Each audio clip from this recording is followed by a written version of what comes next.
Hello friends, இன்னைக்கு நம்ம பார்க்க போகிறது ஜாப்பனி அனிமி சீரீஸான my gift unlimited gacha season 1 episode 5 தான் இன்னைக்குள்ள வீடியோவில் பார்க்க போகிறோம். மற்ற எல்லா ரேஸுமே ஹியூமன்ஸை வந்துட்டு ஏதோ ஒரு பூச்சி காக்ரோச் மாதிரி தான் ட்ரீட் பண்ணுவாங்க அப்படிங்கிறத மட்டும் இந்த அனிமையில ஞாபகம் வச்சுக்கோங்க. பட் சட்டப்படி அது இல்லை அப்படின்னாலும் இன்டெரக்டாக அது இருக்குங்கிறத மட்டும் ஞாபகம் வச்சுக்கோங்க. சரி, வாங்க நம்ம வளவலன்னு பேசாமல் இன்னைக்குள்ள கதைக்குள்ள போகலாம். இன்னைக்கு நம்ம பார்க்க போகிறது my gift unlimited gacha season 1 episode 5.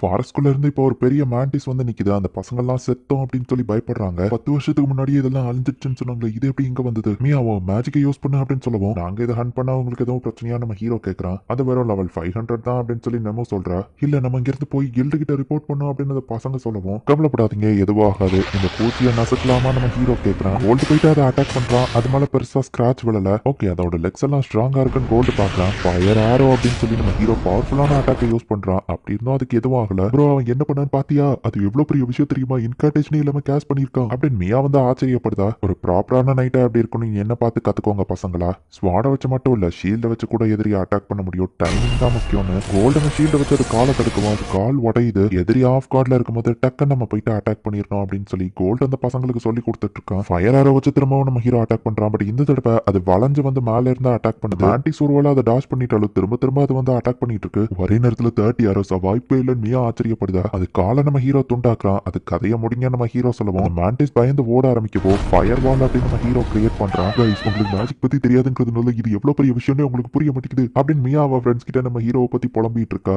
Fire வால தானே போட்டிருக்கான்னு அது பறந்து எஸ்கேப் ஆகலாம் அப்படின்னு ட்ரை பண்ணா. நெமோ ஒரே ஜம்ப்ல வானத்துக்கே ஜம்ப் பண்ணி அசால்ட்டா அந்த மேண்டிஸை துண்டு துண்டா ஆக்கியிருக்கா. அச்சோ, டார்க் என்ன மன்னிச்சிருக்கா, அதோட கோடையும் சேர்த்து நான் டெஸ்ட்ராய் பண்ணிட்டேன் அப்படின்னு சொல்லி அவ கதறவும், லெஜெண்டரி மேண்டிஸையே இவங்க அசால்ட்டா தோக்கடிச்சிட்டாங்களா, யார் தான் யோகா அப்படின்னு சொல்லி அந்த பசங்க பாக்குறாங்க. துண்டு துண்டா உடச்சிருந்தாலும் அந்த கோர் எல்லாத்தையும் ஒரு வழியா இவங்க கண்டுபிடிக்கிறாங்க. நீங்க ஃபேமஸான எதுவும் அட்வென்ச்சர் பார்ட்டியான அந்த பையன் கேட்கவும், நாங்க சாதாரண எஃப்ராங்க் பார்ட்டி தான், இப்பதான் ஜாயின் பண்ணியிருக்கோம் நம்ம ஹீரோ சொல்றான். மியா வாட்டர் மேஜிக்கை யூஸ் பண்ணி உங்களுக்கு கிளீனிங் பண்றதுக்கு ஹெல்ப் பண்றா. சரி, நம்ம ஹீரோவா அவ இவ்வளவு தூரம் பண்ணிருக்காளேன்னு கையை போயிட்டு கழுவுறான். நைட் வேணா நம்ம எல்லாரும் ஒன்னா தாங்களா நம்ம ஹீரோ சொல்லுவோம். தாராளமா அப்படின்னு அந்த இன்னொரு பையன் சொல்றான். மெனக்கிட்டு மானாவை யூஸ் பண்ணி வாட்டர் தந்திருக்கீங்க, பதிலுக்கு நம்ம ஹீரோ சொல்லுவோம், பரவாயில்ல இருக்கட்டும், எங்க உயிரையே காப்பாத்திருக்கீங்க, வேணா எங்க டீம்ல ஜாயின் பண்ணிக்கிறீங்களான்னு அந்த பையன் கேட்டா. சாரி, எங்களுக்கு வேற வேலை இருக்குன்னு நம்ம ஹீரோ சொல்றான். சன்செட் ஆக போது, நீங்க இங்கேயே சுத்துறது டேஞ்சர். என் சிஸ்டர் மியாக்கும் உங்க மேஜிக்கை பத்தி தெரிஞ்சுக்கணும்னு சொல்லி இவங்க அந்த இடத்துலயே கேம்ப போடுறாங்க. உன்னோட மேஜிக் ஸ்கில்ல சூப்பர் தான் நம்ம ஹீரோ சொன்னா. ஐயோ, உங்க அளவுக்கு இல்லன்னு மியா சொல்றா. அது அவ்வளோ இம்ப்ரெசிவா அப்படின்னு அந்த பிரதர் கேட்கவோ, ஐயோ பிரதர், உனக்கு புரியல, அவரை கம்பேர் பண்ணும்போது நல்ல ஒரு தூசிக்கு சமம். காம்பேட் ஸ்பெல்லுக்குள்ள தான் அந்த ஃபயர் ஆரோ ஐஸ் மேஜிக்லாம் வரும். டாக்டிக்கல் கிளாஸ்ல தான் அந்த ஃபயர் வால் வரும். ஸ்ட்ராட்டஜிக்கல் கிளாஸ் இருக்கு. எர்த்கேக் சுனாமிஸை கூட அவங்களால கிரியேட் பண்ண முடியும். தனி ஆளால பண்ண முடியாது. நிறைய மேஜஸ் ஒன்னா சேர்ந்தா அதை பண்ண முடியும். அதுலயும் ஹியூமன்ஸ் எல்லாம் அதை பண்ண முடியாது. அப்பேற்பட்ட ஒரு ஸ்பெல்ல தான் இன்கான்டேஷனே இல்லாம மிஸ்டர் டார்க் பண்ணியிருக்காரு. இவர் லெஜெண்டரி ஹீரோன்னு சொன்னா கூட தப்பில்லைன்னு மியா சொல்றா. மேஜிக்கை பத்தி எனக்கு தெரியாது, பட் மிஸ்டர் டார்க், நீங்க உண்மையிலேயே ஆசம்னு அந்த பிரதர் சொல்றான். என் தங்கச்சி மேஜிக்கை படிக்கிறதுக்கு டச்சி அகாடமியில ஜாயின் பண்ணணும் அப்படின்னு சொல்லவும், டச்சி அகாடமியா நம்ம ஹீரோ கேட்டா. 9 ரேஸுமே அந்த ஸ்கூல்ல ஒன்னா படிக்கிறாங்க. என்னோட சிஸ்டர் திறமையை பார்த்தா அந்த ஸ்கூலுக்கு இன்வைட் பண்ணிருக்காங்க நம்ம சொல்லுவோம். நம்ம ஹீரோ கொஞ்சம் சந்தேகம் வருது. அதுல சேர்க்க எங்களுக்கு காசு இல்ல, அதனால தான் அட்வென்ச்சரிங் பண்ணி காசு சேர்க்க வந்திருக்கோம். ஃப்ரெண்ட்ஸும் நானும் சேர்ந்து மியாவை டச்சி அகாடமிக்கு அனுப்புவோம்னு சொல்லுவோம். கைஸ், உங்க கூட இருக்கிறதே எனக்கு ஹாப்பி தான் அப்படின்னு மியா சொல்றா. இவங்களை பார்க்கும்போது நம்ம ஹீரோக்கு அவனோட தங்கச்சி தான் ஞாபகம் வருது. கண்டிப்பா மியாவோட டேலண்ட்க்கு அவ கிரேட்டான இடத்துக்கு போவா அப்படின்னு நம்ம ஹீரோ சொல்றான். ஓ, ரொம்ப தேங்க்ஸ் அப்படின்னு சொல்லி மியா ரொம்பவே வெக்கப்படுறா. அவளுக்கு நம்ம ஹீரோவை கொஞ்சம் பிடிச்சிருக்கிற மாதிரி தெரியுது. ஆக்சுவலி எனக்குமே அப்பா அம்மா கிடையாது, ஃபயர்ல எரிஞ்சு போயிட்டாங்க அப்படின்னு சொல்லுவோம். டார்க்கோட ஃபேஸ்லயும் தீக்காயம் பட்டுடுச்சு. பேரண்ட்ஸ்க்கு நாங்க கடமைப்பட்டிருக்கோம், அதான் இவர் கூட வரோம் அப்படின்னு சொல்லி கோல்டோ நெமோவும் ஒரு ஸ்டோரியை சொல்றாங்க. கோல்டோ நெமோவும் லவ்வர்ஸோ அப்படின்னு அந்த பையன் கேட்கவும், இவன் கூடிய வாய்ப்பே இல்ல நெமோ சொல்றா. நெமோ பேபி, அப்ப ஏன் கூட நீங்க லவ்வரா இருக்கீங்களான்னு அந்த பையன் கேட்கறான். நான் டார்க்கு மட்டும்தான் சொந்தம்னு வா சொல்றா. இந்த கிராண்டியஸ் லெஜெண்டரி வெப்பனா இந்த மாதிரி லோ லைஃப் கிரீச்சரை கொல்ல சொல்றியா அப்படின்னு சொல்லி கைட்டோ கத்திட்டு கிடக்குறான். எக்ஸ்பெரிமெண்ட்டுக்கு இது தேவை, ஹியூமன்ஸோ கிடைச்சா நல்லா இருக்கும்னு சொல்லுவோம். அடுத்த டார்கெட் ஹியூமன்ஸ் தான் அப்படின்னு சொல்லி கியோட்டோ போறான்.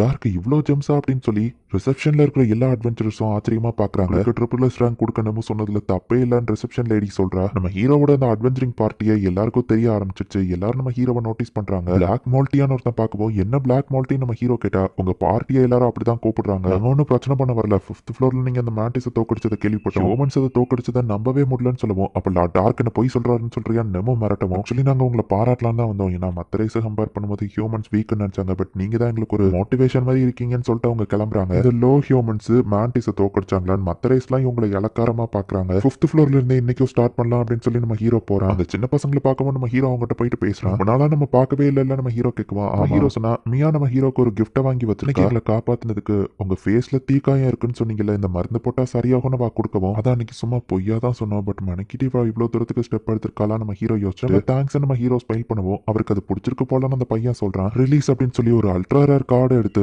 பதிலுக்கு இந்த அப்படின்னு சொல்லி அந்த பிரேஸ்லெட் நம்ம ஹீரோ கொடுக்குறான். மத்தவங்க சொல்லவும் சரி மியாவும் அதை வாங்கி கையில கட்டிக்கிறா. மிஸ்டர் டார்க் பொண்ணுங்களுக்கு என்ன கிஃப்ட் கொடுக்கணும்னு உங்களுக்கு தெரிஞ்சிருக்குன்னு கூட இருக்க பையன் சொல்றான். சூப்பர் எஸ்ராங் விஷ் பிரேஸ்லெட் அந்த பொண்ணுக்கு ஏன் கொடுத்தீங்கன்னு கேட்கவும் ஒருத்தங்க ஆள் மனசுல இருந்து விஷ் பண்ணா ஒரு விஷயம் அது நிறைவேற்றும். சோ பிரச்சனை இல்ல நம்ம ஹீரோ சொல்றான். ஜென்டில்மேனா அந்த பிரேஸ்லெட்டை நீங்க கொடுத்தது கரெக்ட் தான் மை லார்டுன்னு கோல்டு சொல்றான். இவங்க 5th ஃப்ளோர்ல போய் பார்த்தா ஒரே பனிமூட்டமா இருக்கு. இருக்கிற ஏடி மான்ஸ்டர் நீங்க 2 பேரும் ஹண்ட் பண்ணுங்க நம்ம ஹீரோ சொல்றான். டெலிபோர்டேஷனை யூஸ் பண்ணி நம்ம ஹீரோ அபிஸ் டங்கனுக்கே திரும்ப போறான். நாசுனா மே அயோக்கி எலே அப்படின்னு சொல்லி எல்லாரும் அங்க வெயிட் பண்ணிட்டு இருக்காங்க. அட்வென்ச்சரிங் மிஷன்லாம் எப்படி போகிட்டு இருக்குன்னு மே கேட்கறாங்க. எனக்கு சில ஃப்ரெண்ட்ஸ் எல்லாம் கிடைச்சிருக்காங்க நம்ம ஹீரோ சொல்றான். நம்ம ரிவெஞ்ச்கான ஆபரேஷன் எப்படி போகுதுன்னு நம்ம ஹீரோ கேட்க தயாரா இருக்குன்னு அவங்க சொல்றாங்க. எலே இதுல ஒண்ணுதான் நம்பி இருக்கேன் நம்ம ஹீரோ சொல்றான். அதை பத்தியோ கவலைப்பட தேவையில்லை மாஸ்டர்னு எலே சொல்றா. மே அபிஸ நீ மெயின்டைன் பண்ண நம்ம ஹீரோ சொல்றான். மாஸ்டர் நான் எனக்கு என்ன வேலை நாசுனா கேட்கவும் அவளை பிளான்ல இன்வால்வ் பண்ணா சொதப்பிருப்பா. எல்லாரையும் சேஃபா பாத்துக்கிறது தான் வா வேலை நம்ம ஹீரோ சொல்லவும் எல்லாரையும் சேஃபா பாத்துக்கிற பெரிய பொறுப்பு எனக்கு இருக்கு. நாசுனா ரொம்ப ஹாப்பியா ஷாஷாவோட மூஞ்சில வர போற ரியாக்ஷனை பாக்குறேன் ஆர்வமா இருக்கேன் அப்படின்னு நம்ம ஹீரோ சொல்றேன். எல்ஃப் ஷாஷா தான் நெக்ஸ்ட் டார்கெட் நமக்கு தெரியுது. ஹீரோவை நீங்க தான் மோட்டிவேஷனா இருக்கீங்கன்னு பாராட்டிட்டு போன அந்த அட்வென்ச்சரஸ காமிக்கிறாங்க. ஹியூமனால ஒரு மேண்டிஸை தோக்கடிக்க முடியுமா? பட் விட்னஸ் ஒரு பொண்ணு பாத்துருக்காளே அப்படின்னு சொல்லி ஒருவேளை இவர் ரீஎன்கார்னியேட் ஆன ஏதாச்சும் ஹீரோவா இருக்குமோ? இவர் தான் ஹியூமனிட்டிக்கான லைட்னு நினைக்கிறேன். ஹியூமனிட்டியை இவர் வழி நடத்தினா ஹியூமன்ஸை யாரும் இலக்கரமா பார்க்க மாட்டாங்க. சரி நான் பாத்ரூம் போயிட்டு வந்துட்டு தானே அந்த அட்வென்ச்சர் போயிட்டு வந்து பார்த்தா கூட இருக்கிற ஆளுங்கள்லாம் இறந்து போயிருக்காங்க. ஏன்னா உனக்கு அவ எவ்வளவு நேரம்டா வெயிட் பண்றதுன்னு கைட்டோ தான் அங்க வந்து நிக்கிறேன். என் ஃப்ரெண்ட்ஸ் தூங்கிட்டு இருந்தாலும் அவங்க அலர்ட்டாகி அட்டாக் பண்ணிருப்பாங்க. என் ஃப்ரெண்ட்ஸ் ஒன்னும் வீக் கிடையாது. அப்படின்னா இவன் அவ்வளோ ஸ்ட்ராங். என்னால இவன் கூட ஃபைட் பண்ண முடியாது. இல்ல நான் இதை பத்தி ரிப்போர்ட் பண்ணி ஆகணும். ஸோ இங்க இருந்து நான் தப்பிச்சு போகணும் அப்படின்னு அவன் யோசிச்சுட்டு இருந்தா வேணும்னே அவனை கோவப்படுத்துற மாதிரி அவன் ஃப்ரெண்ட்ஸ் டெட் பாடியை போட்டு அந்த எல்ஃப் மிதிக்கவும் மன்னிச்சிருங்க ஃப்ரெண்ட்ஸ் அப்படின்னு சொல்லி டக்குன்னு ஸ்மோக் பாம்பை போட்டு இந்த நியூஸை வெளியே இன்ஃபார்ம் பண்ணணும். அவன் ஃபாஸ்டா ஓடுனா டக்குன்னு அவன் பின்னாடி யாரோ அட்டாக் பண்றாங்க. கால் தடிக்க அப்படியே ஓடின வேகத்துக்கு கீழே விழுறான். அதுக்குள்ள அவன் எப்படி இந்த இடத்துக்கு வந்தான் அப்படின்னு சொல்லி அந்த அட்வென்ச்சரர் பார்த்தா அவன் ஸ்வாட் மேல பறந்துட்டு நின்றுட்டு இருக்கான். கைட்டோ கூட இருக்கிற அந்த டார்க் எல்ஃப் வந்து இவனை அட்டாக் பண்றான். இவனும் செத்து போயிட்டான். ஹியூமன்ஸ் டெட் பாடிஸா பிடிச்சா ஏன் எக்ஸ்பெரிமெண்ட்டுக்கு எப்படி யூஸ் பண்ண அவங்கள உயிரோட புடி அப்படின்னு சொல்லி அவன் திட்டம் நான் கேர்ஃபுல்லா இருக்கேன்னு கைட்டோ சொல்றான். லைட்டா அடிச்சதுக்கே இவனுக்கு செத்துருந்தானுங்க. இவனுங்க வீக்கா இருந்தா அது எப்படி ஏன் ப்ராப்ளம் ஆகும்னு கைட்டோ சொல்றான். ஹியூமன்ஸ் அட்லீஸ்ட் எக்ஸ்பெரிமெண்ட்டுக்காக வச்சு யூஸ் ஆகுறாங்களேன்னு அந்த டார்க் எல்ஃப் சிரிக்கிறான். இந்த இடத்துல இந்த எபிசோட் முடியுது. ஸோ ஹியூமன்ஸை எக்ஸ்பெரிமெண்ட்டுக்காக யூஸ் பண்ணி அவனோட லெவலை இன்க்ரீஸ் பண்ண ட்ரை பண்றதுக்காக தான் இஷ்டத்துக்கு அந்த ஒரு எல்ஃபோ டார்க் எல்ஃபோ சேர்ந்து கொலை பண்ணிட்டு இருக்காங்க. பட் நம்ம ஹீரோவும் அதே டஞ்சன்ல தான் இருக்கான். என்ன நடக்க போகுது நெக்ஸ்ட் எபிசோட் பார்த்து தெரிஞ்சுக்கோங்க. தேங்க்யூ ஃபார் வாட்சிங். By guys. நெக்ஸ்ட் எபிசோட்ல மீட் பண்ணலாம்.